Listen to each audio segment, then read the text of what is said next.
So fat feet is something that is going to stick to me as far as that term. But you're right. What about diets? Is that a factor in why people have fat feet? So for sure. So I mean, the obvious thing, right, is obesity can certainly Mm-hmm. lend itself to having Yeah.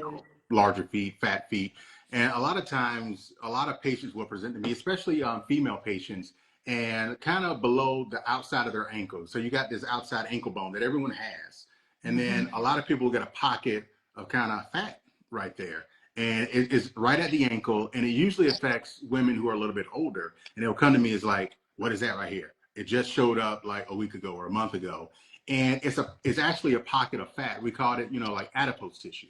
So it's actually just a collection of fat that a lot of times will come kind of right at the ankle area.